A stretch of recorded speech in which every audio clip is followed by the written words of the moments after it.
25일 글로리 교회에 오신 여러분을 환영하고 또 축복합니다. 좌우에 계신 분들께 한번 그렇게 인사드렸으면 좋겠습니다. 당신은 기쁨으로 단을 거둘 것입니다. 아멘. 예, 아멘. 예, 여러분들이 예언적인 선포로 그렇게 하나님의 말씀을 대언하셨습니다. 감사합니다.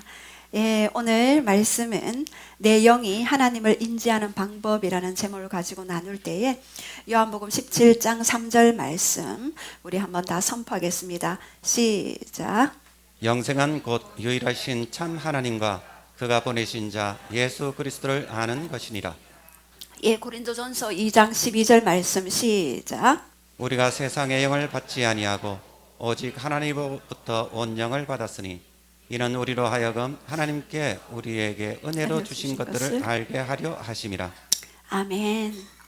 예, 저는 어린아이에게서 많은 것을 배웁니다.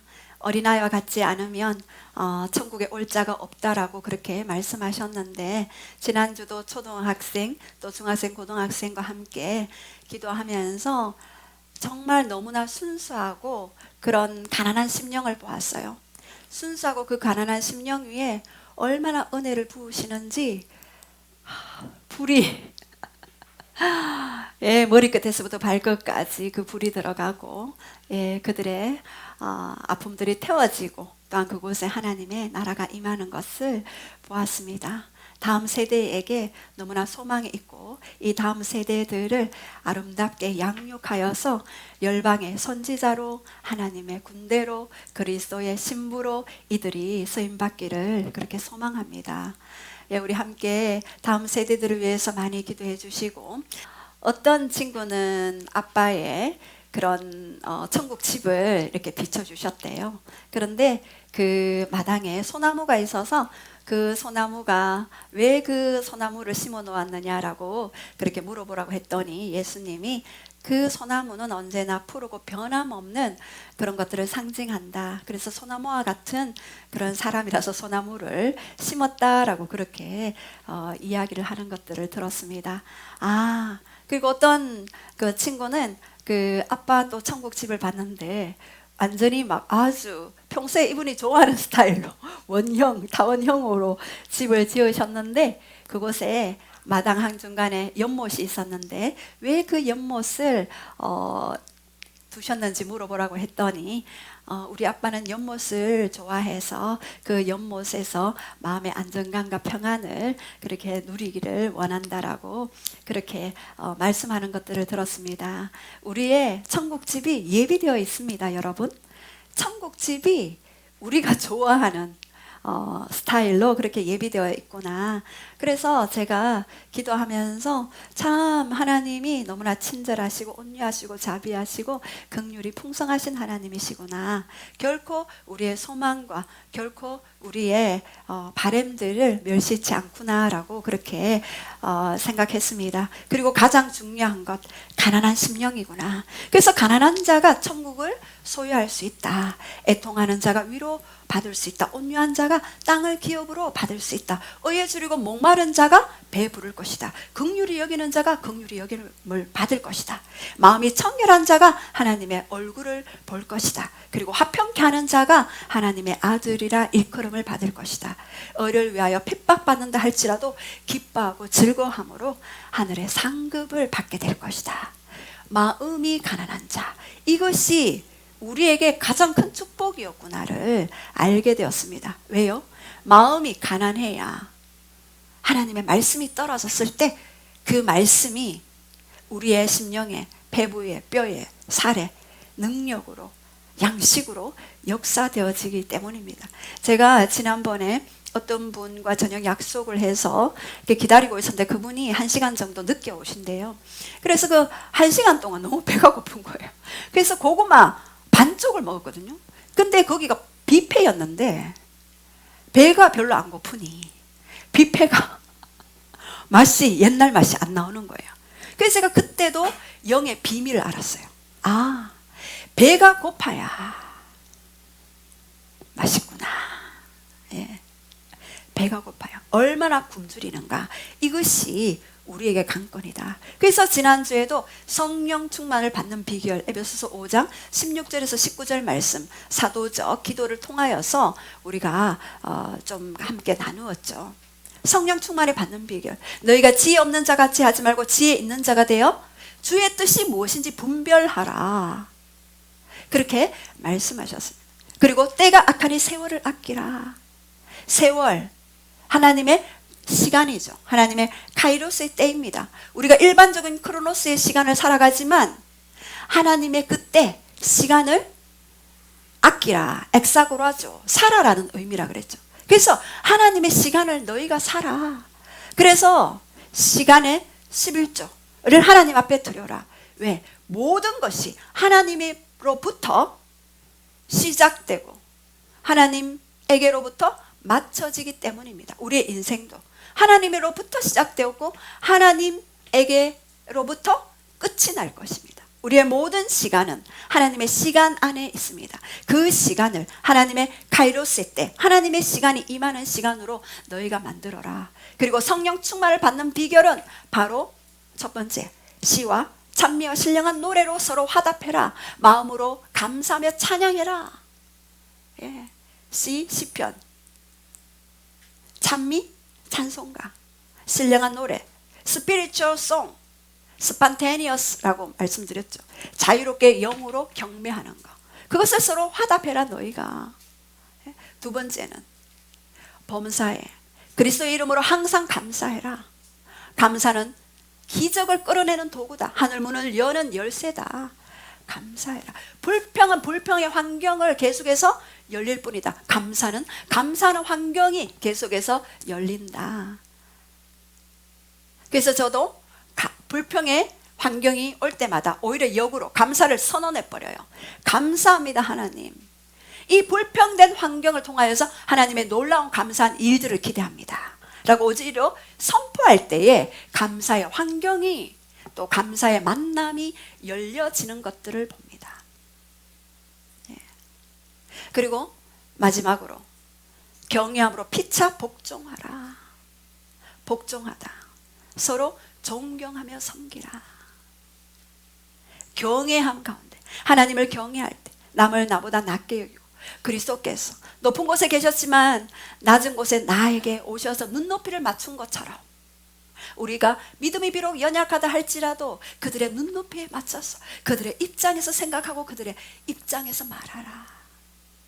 그것이 서로 섬김의 본이며 성령 충만의 비결이다. 성령 충만이 기도 많이 하고 말씀 많이 보고 또 있지만 삶 속에서 피차 복종하라. 복종의 삶이 성령 충만을 이끌어가는 성령 충만을 유지하는 비결 중에 하나구나를 우리가 지난 시간에 보았습니다. 그렇다면 성령 충만을 위해서 우리가 날마다 기도와 말씀을 볼 것인데 기도할 때에 어떻게 우리가 하나님을 인지할 것일까? 저는 많은 기도 생활을 하면서 우리의 기도가 그냥 우리의 단순한 소망을 아뢰는 기도도 하나님이 기뻐하셔요. 왜요? 기도는 하나님과의 관계잖아요. 하나님을 만나는 통로잖아요. 그것이 기도거든요.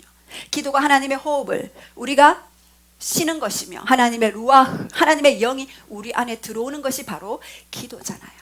근데 이 기도가 멈춰지면 우리의 삶은 배터리가 멈춰지듯이 배터리가 충전이 다 되듯이. 그래서 이 기도는 하나님과의 그 관계 가운데 연결 가운데 이 땅에 하나님을 어떻게 나타내느냐 굉장히 중요한 요소입니다. 그런데 우리가 기도하거나 일상을 살아갈 때에 하나님의 속성, 하나님이 어떤 분이냐에 따라서 우리의 기도의 판도는 달라집니다. 두려움의 하나님을 생각하십니까? 기도할 때는 평안해요. 그러나 일상생활에 갈 때 내가 이 일을 하면 하나님이 나를 찌시지 않을까? 이런 두려움. 그래서 많은 청년들이나 다음 세대들이 이 하나님에 대한 정확한 지식이 없다 보니 하나님을 떠나버리는 일들이 너무나도 많이 있습니다.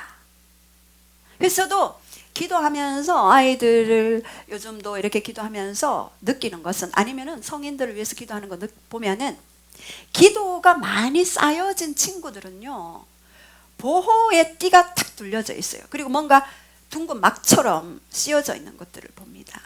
그리고 기도를 하면 빨리 들어가요. 빨리 불을 받아요. 빨리 기름 부음을 받더라고요. 그런데 이 기도가 쌓여지지 않는, 저같이 일때부터 시작해서 몸부림쳤습니다. 받기 위해서 하나님 앞에. 무엇을 받기 위해서요? 하나님의 마음을 받기 위해서 몸부림쳤습니다. 그것이 그러나 지금은 다르죠. 우리 아이들이 그때 외국 가서 기도 받을 때도 그런 얘기를 했대요. 엄마의 기도가 있다. 그래서 제가 맞다. 기도하면 그 영의 세계는 서로 통하기 때문에 얼마나 부모 세대가 기도했는가, 다음 세대에 즉각 영향을 미칩니다. 즉각 많이 봅니다. 그래서 제가 기도를 멈추지 않는다. 죽더라도 나는 기도하면서 죽을 것이다. 그냥 기도하는 모습으로 천국에 입성하게 해주시옵소서. 그렇게 기도하고 있습니다. 여기 오신 모든 분들도 기도의 사람이 되시기를 축복합니다. 이미 여러분은 지금 그 길로 들어갔습니다. 저를 만나면 그냥 빠져나올 수가 없어요. 기도 사람이 되기 전까지는 빠져나올 수가 없습니다. 그래서 오늘 하나님의 12가지 속성을 한번 보기를 원합니다. 우리는 영혼 육으로 구성되어 있습니다. 그래서 나는 영적 존재죠. 그래서 나는 영이며 혼을 가지고 있고 몸 안에 거합니다. 다시 말씀드릴까요? 나는 영입니다. 혼을 가지고 있습니다. 그리고 몸 안에 거합니다. 그래서 영혼 육이 여러분이 이 땅에 있을 동안에는 이 영혼 육을 분리할 수가 없습니다. 천국 갈 때 육은 흙으로, 영은 천국으로 가게 되는 것입니다. 여러분, 시간 금방 갑니다. 시간이 여러분 미래가 길지 싶죠? 아니요, 짧습니다. 화살과 같다고 그랬습니다. 그래서 이 시간을 우리가 강력하게, 내가 하나님을 만나지 않으면 죽으면 죽으리라, 에스더 죽으면 죽으리라 하는 여러분의 의지로 나가기를 원합니다. 그래서 내 혼이 영의 지배를 받게 되죠. 그렇다면 이 혼이 문제입니다. 이 혼에 잘못된 세계관, 잘못된 패러다임이 있을 때는 우리는 하나님을 만나는 그 갈망이 소멸될 수가 있어요. 그래서 반드시 이 혼의 치유가 중요하다고 저는 늘 말씀드립니다. 그리고 전인적인 치유가 중요하다. 영혼 육이 다 연결되어 있기 때문에. 그래서 어느 한쪽에 상처를 입게 되면은 다른 쪽도 영향을 받게 된다. 그래서 바로 이 영혼 육의 혼을 우리가 새롭게 해야 돼요. 생각을 새롭게, 감정을 새롭게, 의지를 새롭게 이렇게 하기 위하여서는 우리가 하나님이 어떤 분인지 정확하게 아셔야 합니다. 그래서 거듭나는 순간 내 영이 구원을 받게 되죠. 그래서 우리가 같은 문제, 같은 상황이 있을 수 있어요. 거듭나도 영이 구원받기 때문에 그렇습니다. 예수님을 믿으면 금방 빨리 뭔가 변화되고 돌파되고 할 것 같았는데 예수님을 믿어도 변화가 없는 것 같아요. 왜요? 영의 신분이 바뀌었기 때문입니다. 거듭남은 엑수시아, 권리, 하나님이 주시는 자녀됨의 권리를 받는 순간이 바로 거듭남의 순간이기 때문입니다. 그래서 환경은 여전히 똑같은 환경이 있을 수가 있어요. 그러나 이 영이 변화되었기 때문에 이 영으로 우리 혼을 변화시키고 그리고 또 육체 가운데 변화가 되어서 영혼 육이 함께 하나님을 섬기며 순종하며 나아갈 때 우리는 많은 돌파를 경험하게 됩니다. 그래서 여러분이 뭔가 예수님을 믿었을 때 금방 돌파가 일어나지 않는다고 해서 걱정하지 마십시오. 그것이 본래 그렇습니다.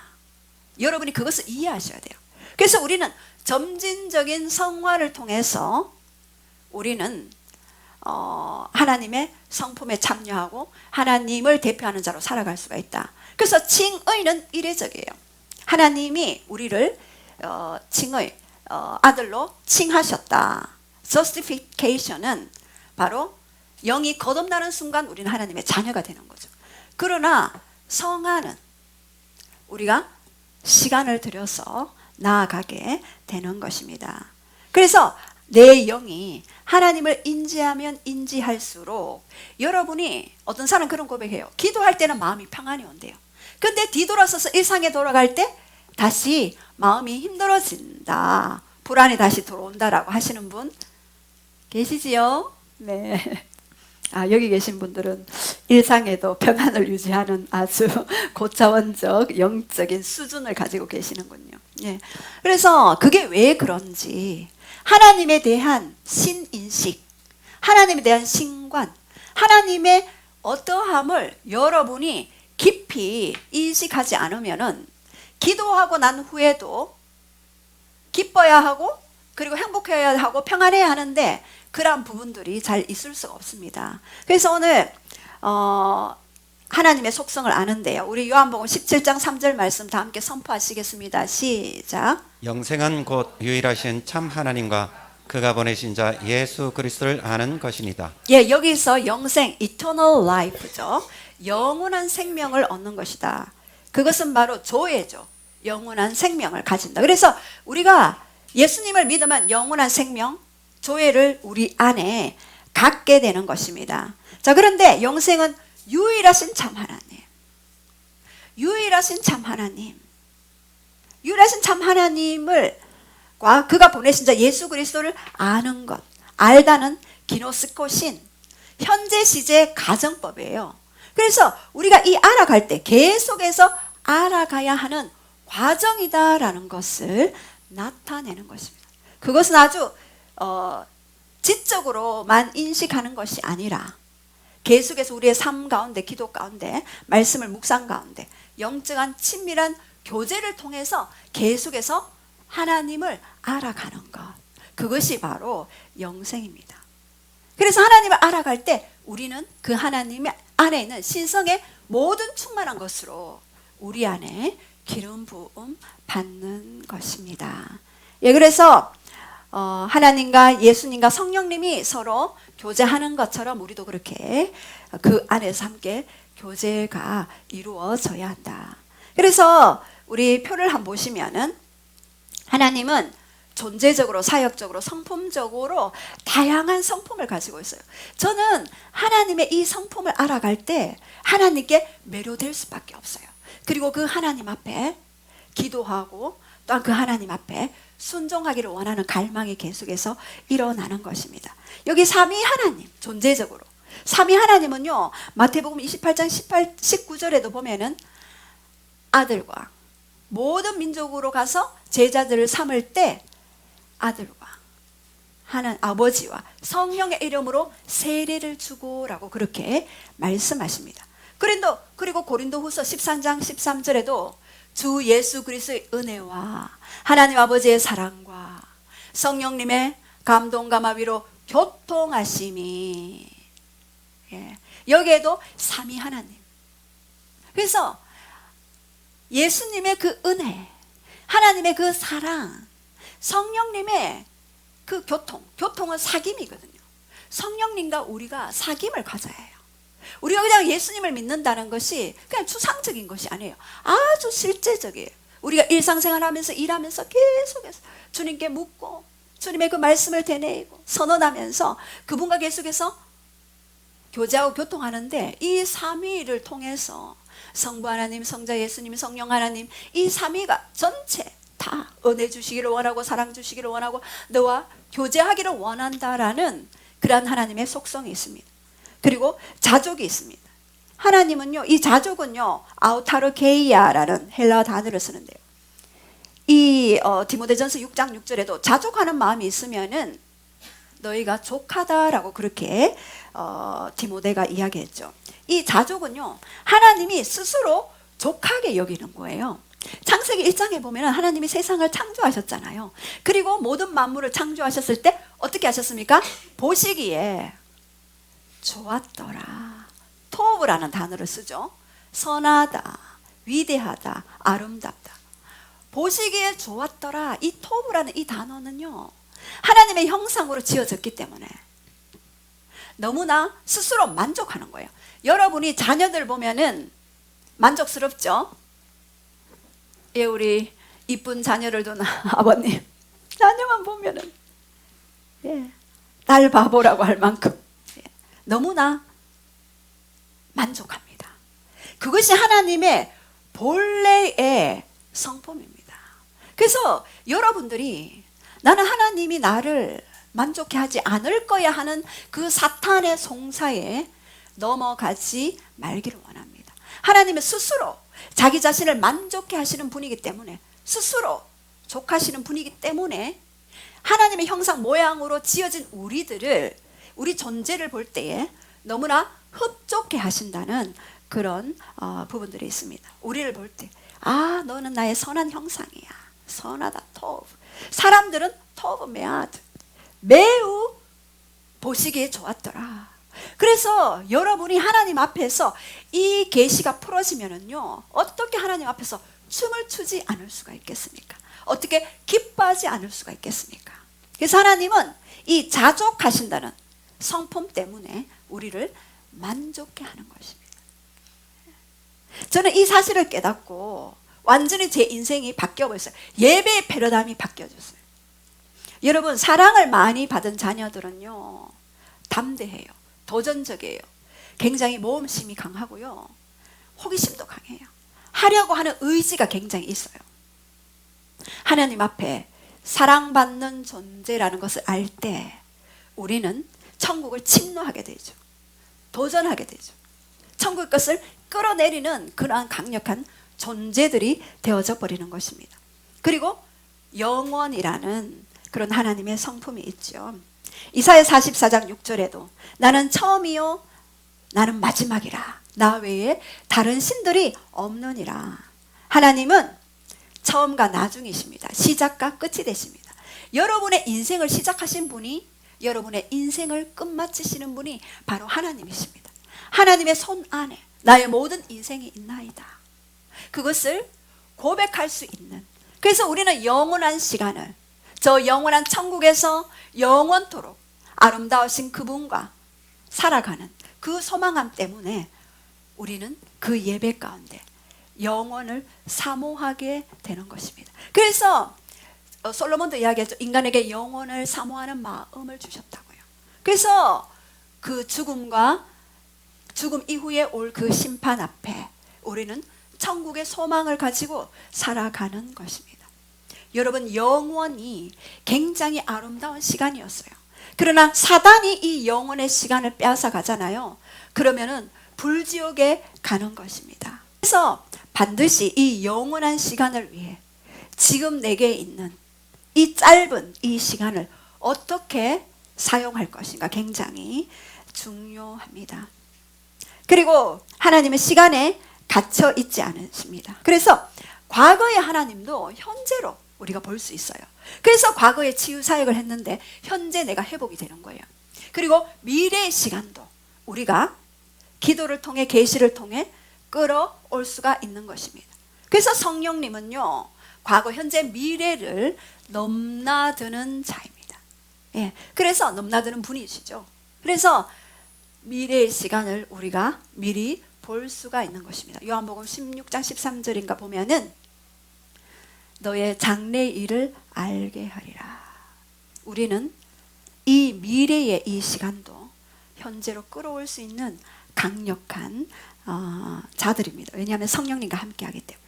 그리고 불변하십니다. 시편 102편 27절에도 주는 한결 같으시고 주의 연대는 무궁하나이다. 그래서 하나님은 그의 맺으신 약속을 반드시 이루시는 이유가 바로 이 불변하시는 성품 때문입니다.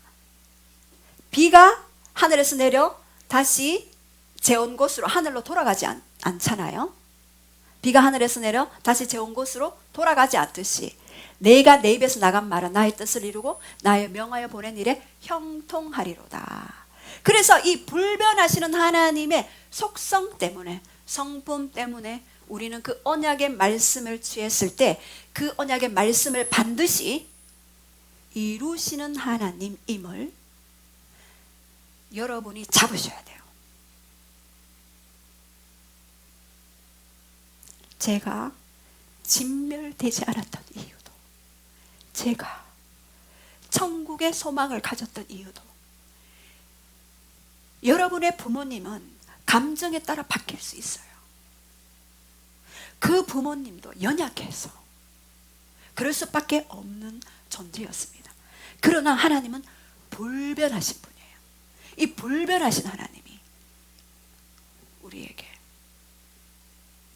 반드시 내 입에서 나간 말이 헛되이 내게 돌아오지 않는다.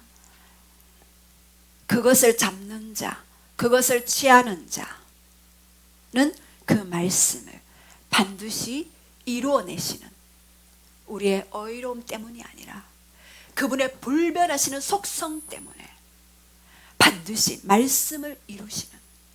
그래서 기도는 허황한 게 아니에요. 기도는 우리가 확실한 말씀을 잡는 것이에요. 그것이 바로 기도입니다.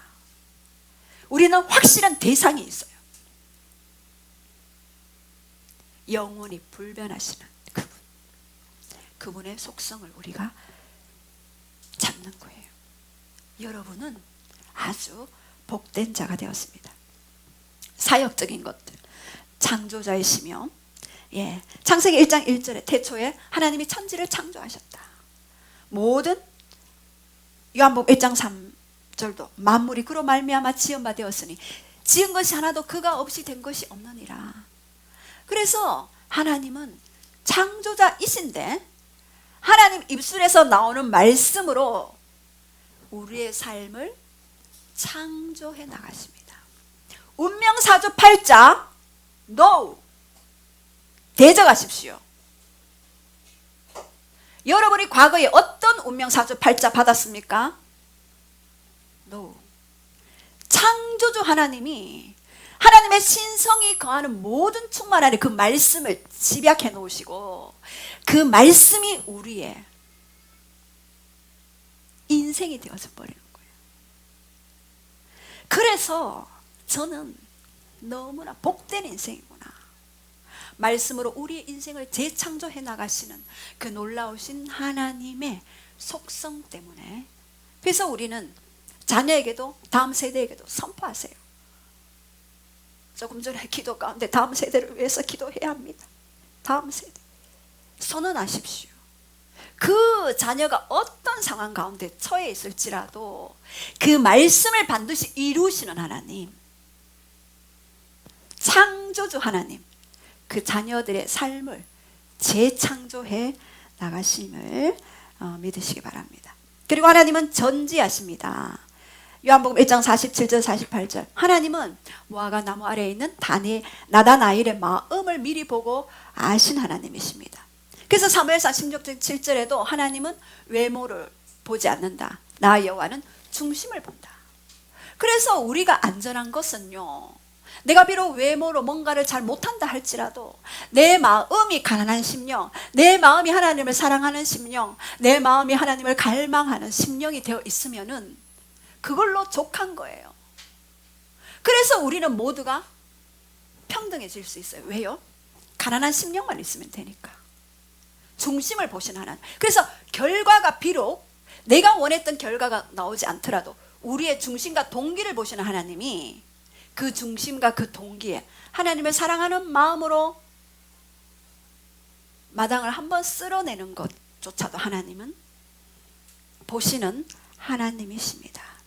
그래서 모든 것을 전지 아시는 분이기 때문에 그분의 선택은 항상 옳습니다. 자, 우리 한번 따라해 봅시다. 그분의 선택은 항상 옳습니다. 예, 그분의 선택이 항상 옳습니다. 왜요? 주께서 전지 모든 것을 아시기 때문에 내가 뭔가 좀 늦어진다 할지라도 주께서 그 시간을 다 아시기에 그 시간을 유용하게 사용하시는 분이십니다. 그래서 하나님보다 더 뛰어난 지혜는 없고 그러기에 하나님은 모든 지식의 근본이 되십니다. 그래서 하나님을 아는 지식에 우리는 날마다 자라가야 하는 것입니다. 그래서 하나님은 그의 능력으로 만물을 창조하셨죠.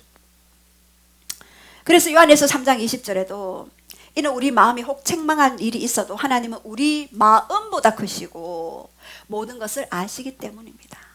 우리가 비록 책망받을 만한 일이 있다 할지라도 우리 마음보다 크신 하나님이기 때문에 그 크신 마음으로 우리의 마음을 덮어버리셔요. 우리의 마음을 소유하셔요. 그래서 지금도 우리의 마음을 소유할 자를 찾고 계십니다. 그리고 하나님은 전능하십니다. 창세기 17장 1절에서 8절 말씀에 엘샤다의 하나님을 말씀하셨어요. 성경에 48번이나 전능자라고 그렇게 나옵니다. 하나님은 모든 것을 하실 수 있어요. 그러나 하나님은 제한하시죠. 왜요? 우리의 유익을 위해. 하나님은 모든 것을 갑자기 일확천금을 주실 수 있으신 분이시죠. 그러나 여러분 일확천금 받은 자들이 어떻게 됐는지 아십니까? 첫 번째 차를 받고요. 두 번째 부인을 받고요. 세 번째 다 받고. 그래서 나중에는 뭐 마약 중독자가 되어서 죽어버리는 일이 있죠. 그래서 하나님은요 아주 전능자이시지만 우리의 유익을 위해서 보류하시고 우리가 준비되는 만큼 부어주시는 하나님, 아주 지혜와 모략에 뛰어나신 분이십니다. 그래서 아브라함에게도 너가 모든 민족의 아버지가 될 것이다 했는데 자녀가 없었어요. 그래서 인간적인 방법으로 첫 번째 택한 방법이 엘리에셀, 종을 택했죠. 하나님이 주시는 건 종이 아니었어요.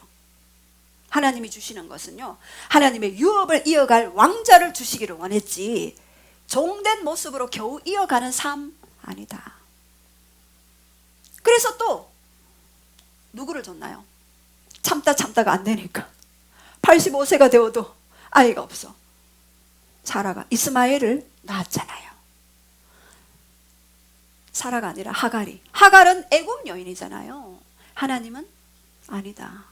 이방인에게, 애굽에게서 나의 자녀가 태어나기를 원치 않는다. 왜? 그는 모든 민족의 아버지가 되어야 하기 때문에, 아버지의 유업을 받을 자가 되어야 하기 때문에.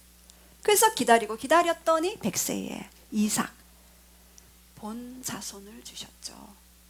우리가 인간적인 방법을 쓰고 이것도 해보고 저것도 해보고 하죠. 그러나 여러분 기다리십시오. 하나님의 때에 이삭을 주십니다. 예, 하나님의 때에. 여러분 환경에 인간적인 방법도 쓰고 쓸 수도 쓰고 겉멋을 쓰고 다. 그러나 불변하시는 하나님의 그 법칙 때문에, 그 성품 때문에 하나님의 일을 반드시 이루어 가시죠. 언약을 이루어 가시죠. 그리고 하나님은 무소부재하셔요. 어디에나 계셔요. 그래서 시편 139편에 하나님은 내가 하늘로 갈지라도 거기 계시고 수월에 내 자리를, 음부의 자리를 펼지라도 거기 계시고 바다 끝에 가 있을지라도 내가 찾아온다. 무소부재. 어디든지 가시는. 그래서 우리가 여기서 기도를, 시리아 땅을 위해서 기도를 빡 쏘잖아요. 그러면 빛보다 빠른 속도로, 우리의 영은요 빛보다 빠른 속도로 가요. 여러분 중보기도, 여러분이 기도가 쌓이면은요 중보기도 딱 하잖아요. 써 올리시잖아요. 그러면 빛보다 빠른 속도로. 제가 어떤 분이 딱 생각나요. 바로 전화가 와요. 목사님, 예, 이러이러한 일이 있어서 전화했어요. 어때요? 바로 빛보다 빠른 속도로.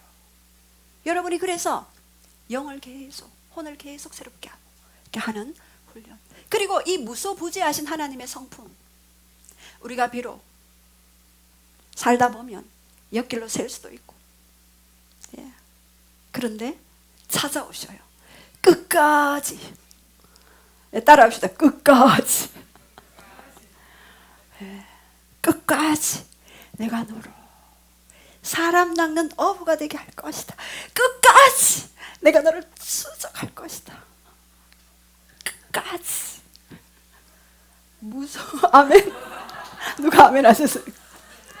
무소부재하신 하나님이 그렇게 이끌어 가십니다. 예. 그래서 내가 주의 영을 떠나 어디로 가며 주의 앞에서 어디로 피할리까? 내가 하늘에 올라갈지라도 거기 계시고 서울에 내 자리를 펼지라도 거기 계시고 바다 끝에 계실지라도 찾아오시는 그 하나님. 그래서 여러분 자녀를 포기할 수 없듯이 하나님은 결코 우리를 포기하지 않으십니다. 자, 그렇다면 이 성품적으로 사랑, 요한복음 3장 16절, 하나님이 세상을 이처럼 사랑하사 독생자를 주셨으니, 독생자 주실 수 있습니까? 예, 정상이죠. 못 주죠. 어떻게 주겠어요? 하나님은 주셨어요. 그 아들보다 우리를 더 사랑했기 때문에. 그것이 사랑입니다. 나의 아들은 바로 나의 분신이잖아요. 그 사랑 때문에 독생자를 주셨으니 이는 세상을 사랑하기 때문이고 아무도 멸망치 않게 하기 위해서 나의 아들을 십자가에 매단다. 십자가에 못 박는다. 라고 말씀하시는 그 사랑이 바로 하나님의 사랑의 성품입니다. 그래서 요한 1서 3장 16절에 보면은요, 그가 우리를 위하여 목숨을 버리셨으니 우리가 이로써 사랑을 알고 우리도 형제를 위하여 목숨을 버리는 것이 마땅하니라. 요한복음 3장 16절과 요한 1서 3장 16절. 제가 3장 16절을 다 찾아봤어요. 예. 너희도 나의 사랑으로 형제를 위해 너의 목숨을 버리는 것이 마땅하다. 목숨을 버려질지라도 베드로도 바울도 마태도 도마도 목숨이 버려질 때까지 하나님의 그 사랑을 경험했기 때문에 그 사랑을 풀어낼 수밖에 없는 그러한 강력한 존재가 되었습니다. 자, 그렇다면 사랑의 최고의 절정은요, 바로 십자가죠. 로마서 5장 8절 시작. 우리가 아직 죄인 되었을 때 그리스도께서 우리를 위하여 죽으심으로 하나님께 우리에 대한 사랑을 확정하셨느니라. 예, 사랑의 최고의 절정 십자가에서 예수님은요, 하나님은 우리가 죄인 되었을 때, 우리가 의인 되었을 때가 아니에요. 죄인 되었을 때 이미 그 사랑이 우리를 보고 있었고 하나님의 그 사랑의 확증으로 십자가에 예수님을 매달으셨어요. 하나님이 죄인을 바라보는 방식이에요.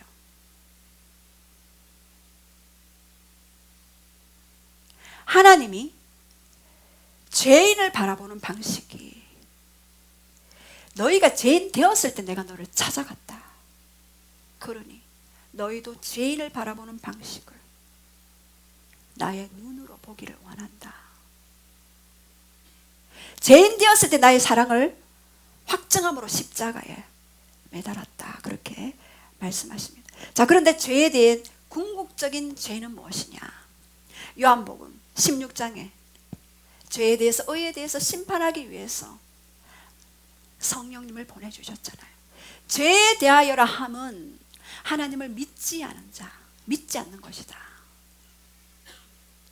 하나님을 믿지 않는 것이 죄가 될 수 있대요.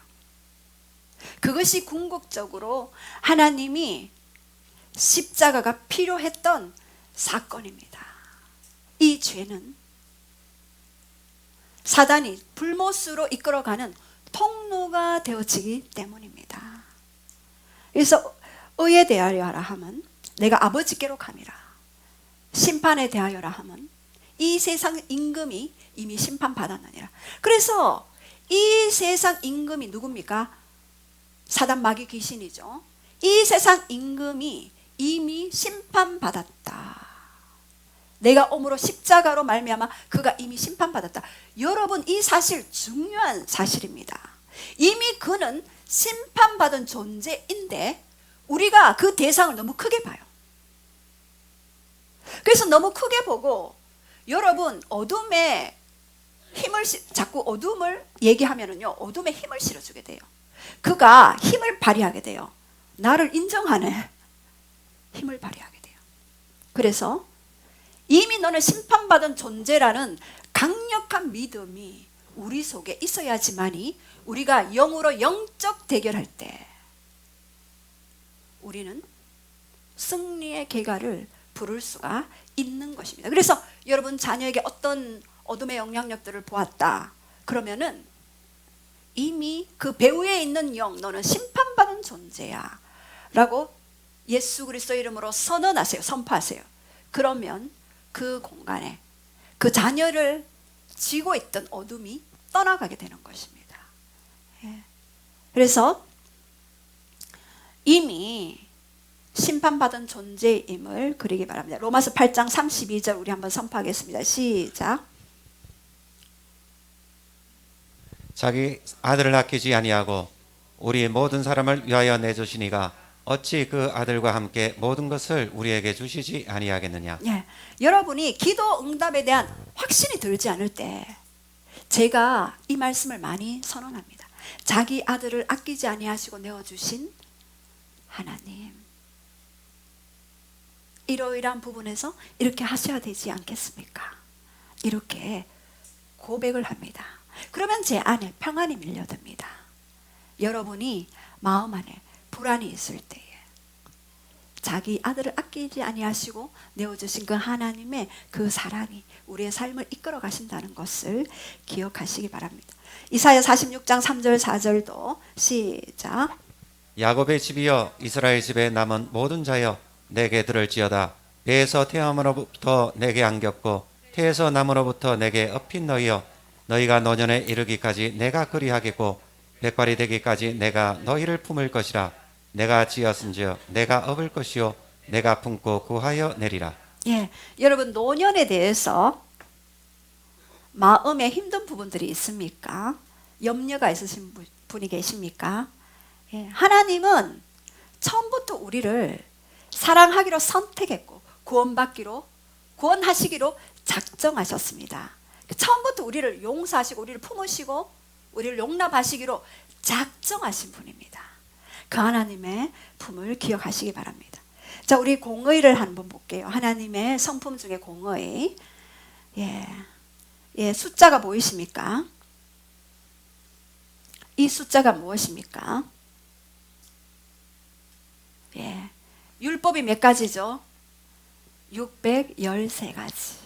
그것을 압축해 놓은 것이 바로 십계명이고, 십계명을 두 가지로 압축한다면 하나님의 사랑과 이웃 사랑입니다. 그것을 압축해서 해놓은 것이 바로 하나님은 사랑입니다. 율법의 핵심, 말씀의 모든 핵심은 바로 사랑 가운데 이루어진 것입니다. 이 율법의 역할도요, 죄를 깨닫게 하는 것입니다. 로마서 3장 20절 시작. 그러므로 율법의 행위로 그의 앞에 의롭다 하심을 얻을 육체가 없나니 율법으로는 죄를 깨달음이니라. 율법은 모세 때 주어졌죠. 죄는 태초에 아담 때부터 있었어요. 그래서 이 율법이 없다면 죄가 어떤 모양인지 우리가 알 수 없어요. 선한 것이 악한 것이 어떤 모양인지 알 수가 없어요. 선악과를 따먹은 아담과 하와에게 선과 악을 가르쳐 주시기 위해서 율법 곧 말씀을 주신 것입니다. 그래서 율법이 없다면 죄를 짓다가 죄가 죄인지도 모르고 죄 가운데 멸망당할 수밖에 없습니다. 자, 그런데 율법을 주신 이유는 우리 창세기 4장 7절 시작. 내가 선을 행하면 어찌 낯을 들지 못하겠느냐. 선을 행하지 아니하면 죄가 문에 엎드려 있느니라. 죄가 너를 원하나 너는 죄를 다스릴지니라. 예, 죄의 소원은 내게 있으나 너는 죄를 다스릴지니라. 율법대로 말씀대로 우리가 살아갈 때 우리가 보호막이 쳐지고, 그리고 죄의 소원은 네게 있지만 자연스럽게 죄를 사모하는 우리의 육적 본성이 있지만 죄를 다스릴 책임은 너에게 있다라고 그렇게 말씀하십니다. 이것이 하나님의 공의입니다. 그래서 사랑이 공의가 없는 사랑은 어떻게 됩니까? 방종으로 이끌게 되겠죠. 망치게 될 수도 있어요. 그런데 사랑 없는 공의만 있으면 어떻게 됩니까? 우리는 살아갈 수가 없어요. 죄 하나 지으면 바로 번개 때리고 여기서 아무도 못 살아나요. 그래서 십자가에서 사랑과 공의를 공평하게 그렇게 해주신 분입니다. 그리고 자비와 은혜. 이 자비는요, kindness예요. 크레스토테스, 친절이라는 의미가 있습니다. 하나님은 얼마나 친절하신 분이신지 모릅니다. 제가 천국은 친절의 문화가 있습니다. 제가 묻는 그 질문에 다 답을 해줘요. 처음에는 잘 안 들릴 수 있겠죠. 내적 음성으로, 환경으로, 또 다른 사람을 통해서 아주 친절하게 그렇게 말씀해 주십니다. 그 친절이 어디 나와 있나요? 선한 사마리아, 강도 만난 자가 피를 철철 흘리고 있을 때 제사장 레위인 모두 지나갔으나 선한 사마리아인은 그 강도 만난 자를 그 피를 닦아주고, 그리고 여관에 유숙할 수 있도록 하고, 그 돈이 얼마인지 내가 계산해 주겠다 이렇게 말씀하셨죠. 그것이 강도 만난 자의 이웃을 너가 되어야 한다. 바로 자비의 성품입니다. 그리고 바로 은혜도, 은혜를 가리로, 호의, 선물, 기쁨이라는 뜻입니다. 너그러움이라는 뜻이 있죠. 하나님은 받을 자격이 없는 자에게 주어주신 것이 바로 은혜죠. 그래서 죄와 사람을 분리하고 영과 사람을 분리해서 바라보십니다. 사단은 죄와 사람을 같이 취급하죠. 그래서 죄가 통로가 열렸다 이러면 이 사람 인생가 쑥밭대밭을 만들어놔요. 제가 너무나 많이 봅니다. 통로가 열리면은요, 친구들을 계속 끌고 와요. 첫 번째는 한 명, 두 번째는 두 개, 세 개 계속 끌려와요. 사역하면은 굉장히 영의 세계가 실제 자리란 것을 너무나 압니다. 그래서 처음에는 생각 가운데 통로가 딱 열렸다. 야, 통로 열렸다. 그러면은요, 들어와서 계속해서 그것을 생각하게 하고 묵상하게 되고 행동으로 옮기게 하는 것입니다.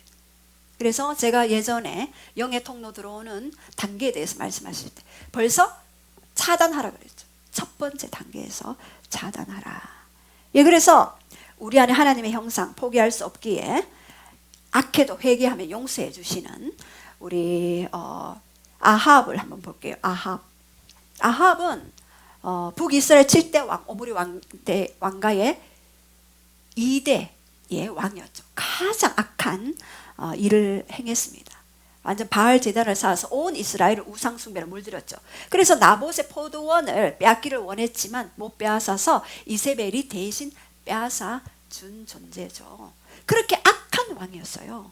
그런데 아합이 이사야 선지자를 통하여서 너가 엘리야 선지자를 통해서 너가 죽을 것이다라고 그렇게 이야기했을 때에 아합이 굵은 베옷을 입고 금식하며 하나님 앞에 기도했을 때에 하나님은요, 그 악한 아합 왕도 용서해 주었어요.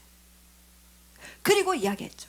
너 대에는 멸망하지 않을 것이다. 그러나 네 자녀 때에 그 공의가 흘러가게 될 것이다 라고 그렇게 말씀해 주셨습니다. 또 므낫세가 있습니다.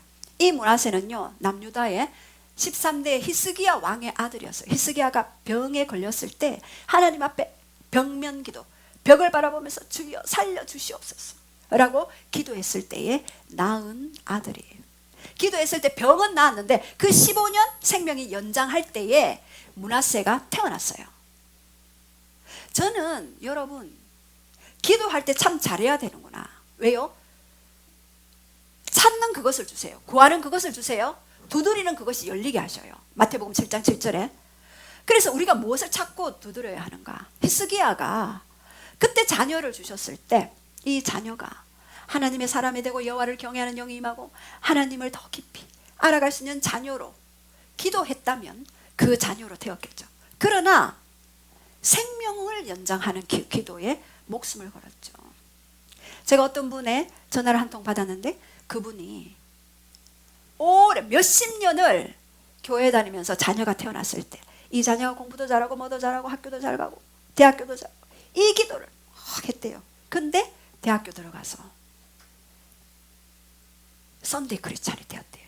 그래서 너무 가슴을 치면서 내가 왜 그때 어릴 때 그런 기도를 하지 않았고 그렇게 양육하지 않았는가 가슴을 치면서 말씀하시는 분을 며칠 전에 통화하면서 그러면서 지금부터 하자 된다라고 그렇게 했는데 이 므낫세가 온 히스기야가 종교개혁을 했던 그 종교개혁을 완전히 뒤집어 버렸죠.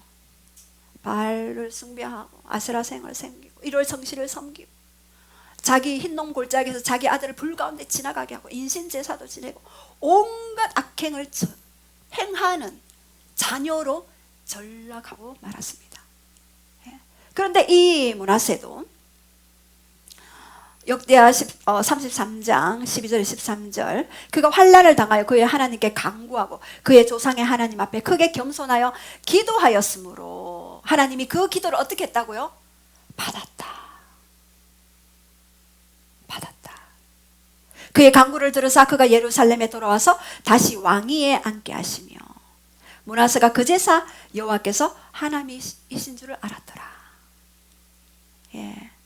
그래서 이렇게 므낫세의 그런 악행 가운데서도 회복시키시는 용서해 주시는 그 하나님의 사랑을 보았습니다. 그러나 디모데전서는 분명히 살전 5장 22절에 악은 모양이라도 버려라 라고 이야기하죠. 므낫세처럼 그런 인생을 살다가 가는 것이 아니라 마지막에 회개해서 오는 것이 아니라 그렇죠? 하나님 앞에 그렇게 살기를 원한다라고 그렇게 말씀하셨습니다. 다윗도 하나님의 마음에 합한 자였지만 뭐 바세바와의 그런 불합리한 그런 관계도 있었고 우리아를 살인하는 그런 관계도 있었죠.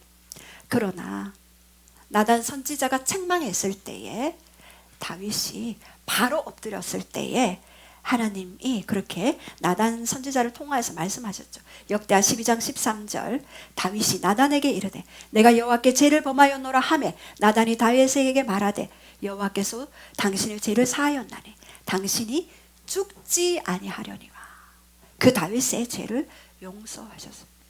그러나 사무엘하 12장 14절에 보면 이 일로 말미암아 여호와의 원수가 크게 비방할 거리를 얻게 하였으니 그러나 그 죄로 말미암아 여호와의 원수가 비방할 거리를 얻게 한다 그랬어요. 이건 뭐죠? 바로 사단의 통로가 합법적으로 들어올 수 있는 통로가 열린다라는 그런 의미입니다. 그래서 그 다윗 후대에는요 살인과 강간과 반역과 이런 어떤 일들이 있었습니다. 그래서 제가 기도할 때 치유 사역과 가게 치유를 같이 하잖아요.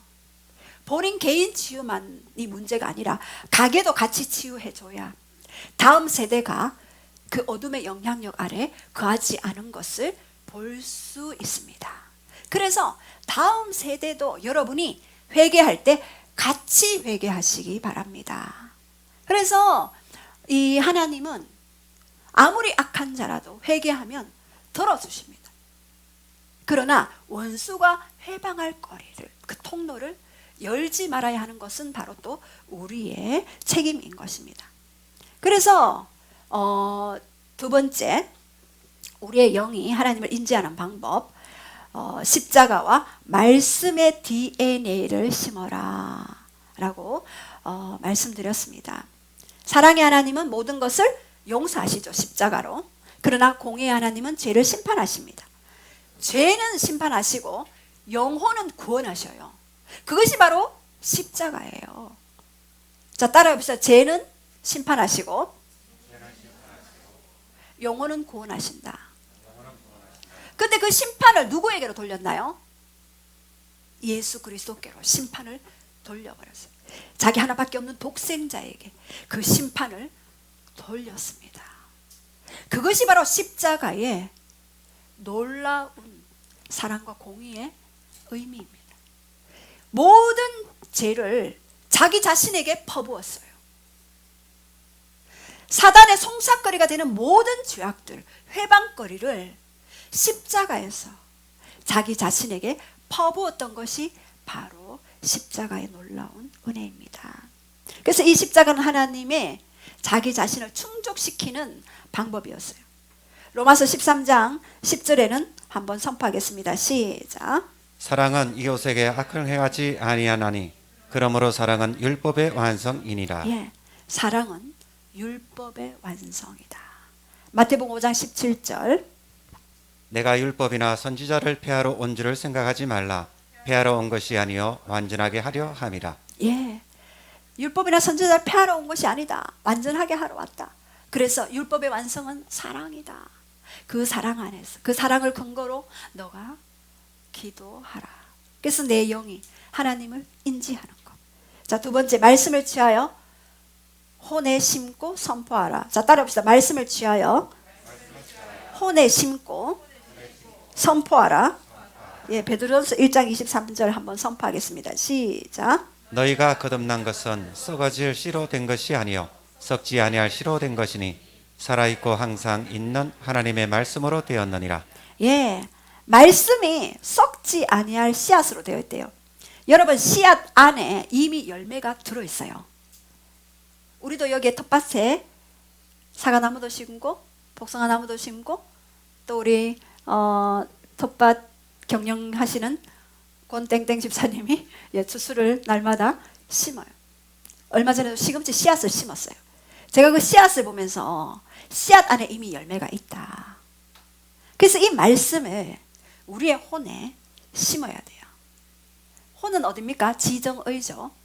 말씀을 심고 선포할 때에 우리의 혼이 새롭게 되어지는 거죠. 그래서 이 말씀이 우리 앞에 대언이 되어지고 이 말씀이 우리 앞에 예언이 되어지는 것이에요. 그래서 여러분이 성령 안에서 기도 가운데 말씀을 대언하고 말씀으로 예언하는 여러분이 되시기를 축복합니다. 예, 그래서 강구와 선포 차이를 잠깐 볼게요. 강구는요, 아래에서 위로 올라가는 것이고 제사장적 기능이 있죠. 우리 잘 아는 말씀. 구하라 그리하면 너에게 주실 것이요 찾으라 그리하면 찾아낼 것이요 문을 두드리라 그리하면 열릴 것이라. 구하는 그것이 열린다. 솔로몬은 지혜를 구했을 때 하나님이 기뻐하시고 지혜를 주셨죠. 그러나 그 인생의 말년에 어떻게 되었습니까? 후궁을 1000명이나 두었어요. 첩과 후궁을. 왜요? 지혜를 구했기 때문에. 제가 여기에 함정이 있다고 느꼈어요. 구하는 그것을 주시지만 우리가 궁극적으로 구해야 할 것, 바로 하나님을 사랑하는 것, 하나님의 그분의 속성을 구하는 것. 그것이 되지 않을 때 솔로몬이 부귀영화 누리던 뭐합니까? 그 말년에 어떻게 되었습니까? 바알, 아세라, 그모스, 밀고 온 이방 여인이 들고 온 그게 솔타이 됐잖아요. 여러분, 한 사람과 한 사람이 영혼육, 결혼을 하고 접촉을 하면은요, 그 사람에 있는 영적 배경도 다 같이 오는 것입니다. 저는 너무나 사역하면서 실제적이었어요. 그래서 만약에 그런 부분들이 있다면 그것을 다 회개하고 나서 영적인 솔타이를 끊으시기 바랍니다. 완전히 끊어내야지만이 그것이 송사하지 못하는 것입니다. 히스기야가 구한 것은 무엇입니까? 생명 연장을 구했죠. 그러나 생명 연장 되었을 때 므낫세를 낳았잖아요. 남유다의 가장 악한 왕으로 쓰임 받았잖아요. 그래서 우리가 구하는 것을 정말 잘 구해야 한다. 먼저 첫 번째 우선순위로 하나님을 구해야 하는 거죠. 그래서 선포는요, 강구는 우리가 아래에서 위로 올라가는 것이고 선포는 대언이고 명령입니다. 위에서 아래로 내려오는 것이죠. 선지자적인 선포죠. 자, 그래서 예레미야 1장 10절 시작. 보라, 내가 오늘 너를 여러 나라 여러 왕국 위에 세워 내가 그것들을 뽑고 파괴하며 파멸하고 넘어뜨리며 건설하고 심게 하였느니라 하시니라. 예, 우리가 이 말씀 몇 년 전에 우리도 이 말씀으로 많이 기도했는데요. 뽑고 파괴하고 파멸하며 넘어뜨리는 이 부분들, 여러분 가정에, 가게에, 이 지역에 이제 얼마 안 있으면 10월 1일 날 퀴어 축제 문화가 벌어지고 있죠. 반대 집회를 거기서 하죠.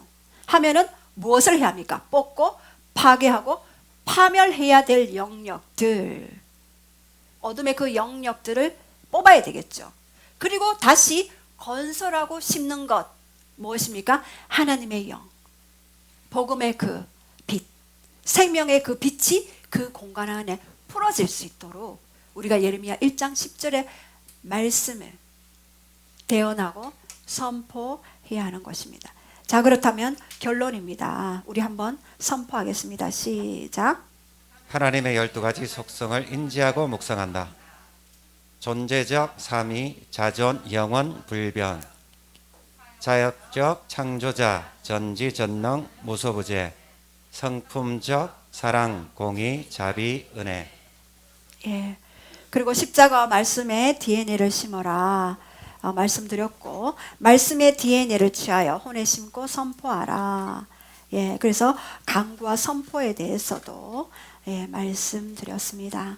우리 함께 말씀은 반드시 기도로 풀어져야 되는 것입니다. 함께 우리가 좀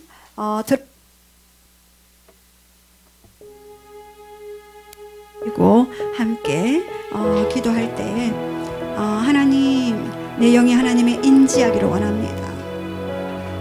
내 영이 하나님을 인지하기 위해 하나님이 어떤 분인지, 하나님의 속성 12가지가 어떤 속성이 있는지를 우리가 더 깊이 알기를 원합니다. 하늘에서 삼위의 하나님이 우리를 건지시기 위해 하늘의 세계가 총출동되었습니다. 우리의 죄를 용서하시고 우리를 영원한 저 천국의 백성으로, 또한 이 땅에서도 천국을 문화를 풀어내기 원하는 더 많은 영혼을 주께로 인도하기 위해 삼위의 하나님이 총출동하셨습니다. 성령님, 우리에게 하나님이 일하시며 보게 하소서. 하나님의 자존하시고 영원하시고 불변하신 그 하나님의 성품을 알기를 원합니다. 하나님 창조자이시고 전지하시고 전능하시고 그 하나님, 무소부재하신 그 하나님을 더 알기를 원합니다. 또한 성품적으로 사랑과 자비와 은혜와 공의의 그 성품들 우리가 더 알기를 원합니다. 그 성품의 근거에서 우리가 보좌에서 그 하나님을 만나 그 하나님을 덧입고 그 성품의 근거에서 나의 과거가 어떠한 삶을 살았든지 이제 현재에 하나님과 함께 연합함으로 미래를 현재로 당기며 동행하며 연합하며 그렇게 나아가기를 원하나니 성령님, 우리에게 더 깊은 하나님의 그 속성 안에 들어갈 수 있도록, 더 들어갈 수 있도록 그 불변하시는 그 하나님 안에 들어갈 수 있도록 성령님, 우리가 더 깊이 경배하며 나아가기를 원합니다. 우리 여호와의 유월